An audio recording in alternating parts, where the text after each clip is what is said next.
Forgiveness of self and others. How to navigate the complex realities when you feel like others have lied and intentionally harmed you. But namely, how do you forgive yourself for subjecting yourself to a horrible situation for far too long? i.e., you beat yourself up for not seeing the situation in the first place, and then for not walking away sooner. What a great question. I mean, this one is, applicable, I think, to a lot of us, right? We've experienced a situation where we've really let the complexities of something keep us in something that we knew wasn't right for us. And so I think the real key here is to, since it sounds like this may or may not be done at this point for this person, it's always about the beginning, right? So let's talk about this from the beginning, and then I'll answer it from the other way, just in case this person is still actively involved in this situation. But I think we always get a gut instinct. We always get like a hit, right? Something that says, ooh, something's off here. And we've been taught to ignore our bodies. We've been taught to go to our minds, evaluate, think, and then decide. So what we want to do is we want to feel into that ping, wherever it is, like, oh, maybe it's a little like ache in the heart, or, oh, it's like a, something in the gut, like, oh, that doesn't sound right, doesn't feel right. There's something weird about it. And so we get those feelings a lot, but we ignore them because we don't want to cause conflict. We don't want to cause a problem. There's like all these things that go on, these narratives that go on in the mind. So that's where we want to soften our mind.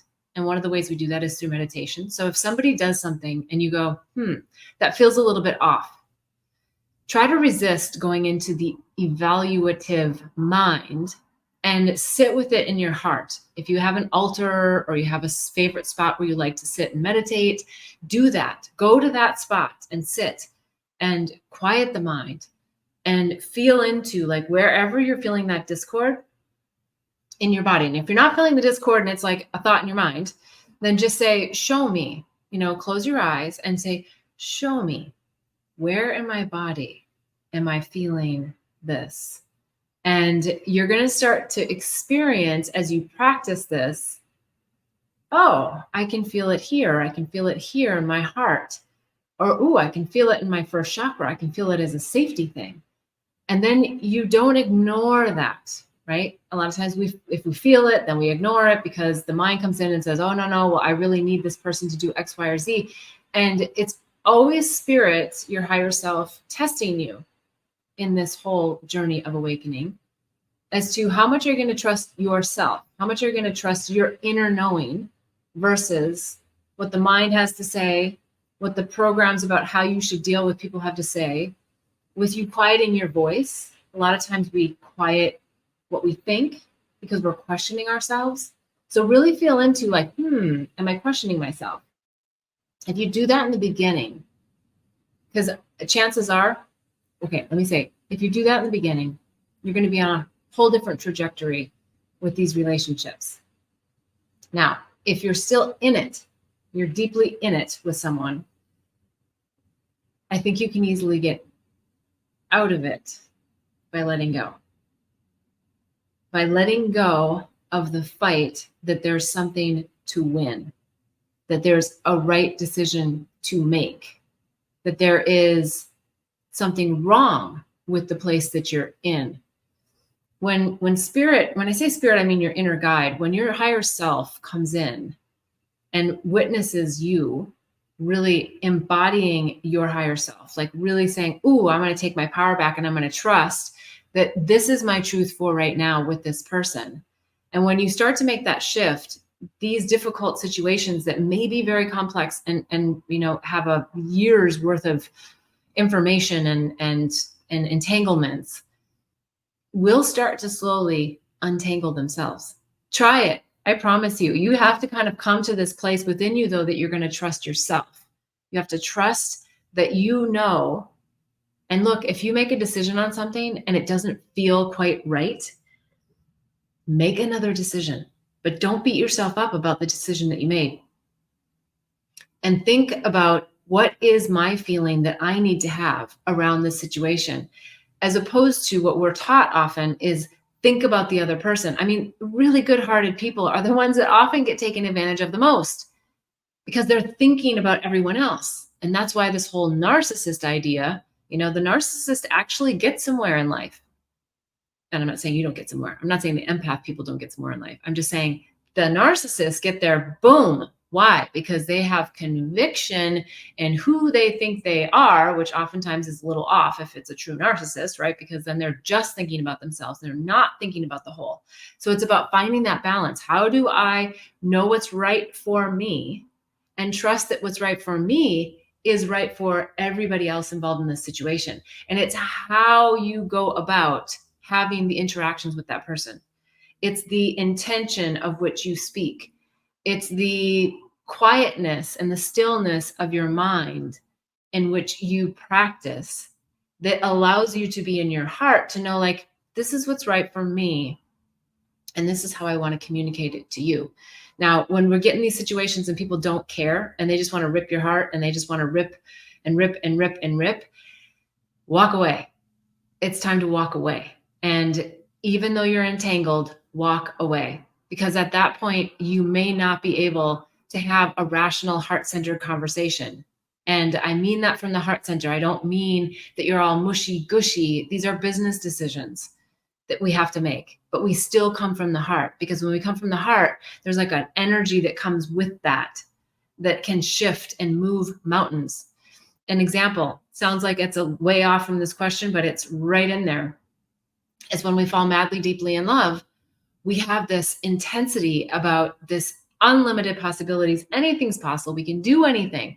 Why? Because when we're in our hearts, we get so much support from all of the energies because we're connected to who we really are. So I'm suggesting that, yes, you're in a business situation. Yes, you need to speak business language. No, you don't need to be gushy, but you need to be centered and anchored in here and grounded in the heart. And that's where you come from to get yourself out of these entanglements. But ideally, you do the first, which is don't get in them. And also trust that if you're in one, you got yourself in one for a very good reason. And that is to learn a lesson and just get in there, learn the lesson, dive deep into it without beating yourself up. Super important. And then you don't have to repeat the lesson. So yeah, it comes up for a lot of empaths, a lot of really heart-centered people that our hearts are wide open, but we're not necessarily anchored in our heart. I so love that we are having all these conversations here. If you want to go deeper into topics like this and expanded states of consciousness, I have this special promotion that I was talking about earlier in the show before I got mysteriously cut off. And it's the Awaken Inner Wisdom membership. You are with me live for 4 sessions a month. We dive deep into topics and we expand broad. So if you are someone who has and loves these spiritual conversations and wants to know more about who you really are, really bring in a curated group of people who are ready to step forward. $33 a month instead of the $133. So you're going to save $100 a month if you sign up. You have to apply, so you still have to go through the application process. And Spirit Universe is guiding me on the people that are really ready for this level of transmission and this level of learning. And so I'm super excited for you to experience this. You might want to go on to bethbell.me and take the State of the Heart assessment. It'll give you an idea of where your heart is. There's 4 different stages that we talk about. There's definitely some tips, tools, techniques, and modalities that you'll get for free. When you fill out the assessment, you'll get very specifically to you what state you're in, the state of the heart, and some guidance on that. And I can't wait to have you experience it and get some juicy nuggets for yourself. There's lots of ways we can work together.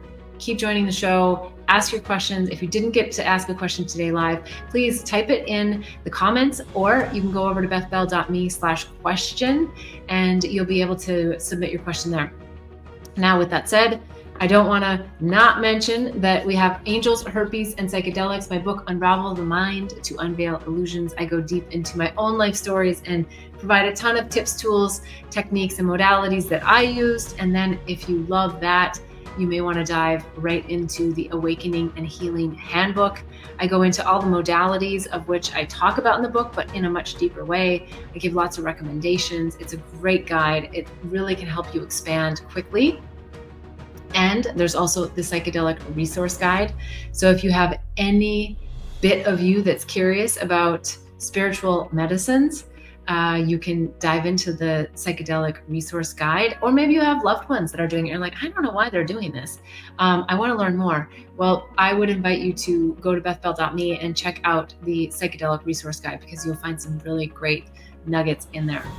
Okay, and on bethbell.me, we have the Herpes Handbook, which is very specifically about herpes, but it's also about getting rid of virus shame, right? And it's about just the viruses of the mind in general, reframing how we think about things in this world. Like, you know, this comes to me a lot, but the lesson in the Bible about lepers, right? It's like this whole guilt and shame thing that can come from so many different things. You know, it was AIDS at one point. It's the herpes virus. It's the COVID virus, right? So there's lots of different things that come into this shame. And so it's all about releasing that. And so that guide is also amazing. You don't have to have herpes to want the guide. You may know someone, you may encounter a new partner, and it's really a way to just get you into understanding and reframing some of these really difficult life situations. Thank you so much for being with me today. I appreciate you watching live. Ask questions on bethbell.me/question. You can put them in the comments here. And I can't wait to see you again next week, Sundays at 11 Pacific time. And until then, wishing you much bliss and love on the journey. Namaste. The Awaken Inner Wisdom membership is a fee-based system. And I want to offer a very, very, very special price between now and the end of July. So you have to act quickly. $33 a month instead of the $133. So you're going to save $100 a month if you sign up. You have to apply, so you still have to go through the application process. And Spirit, the universe, is guiding me on the people that are really ready for this level of transmission and this level of learning. And so I'm super excited for you to experience this.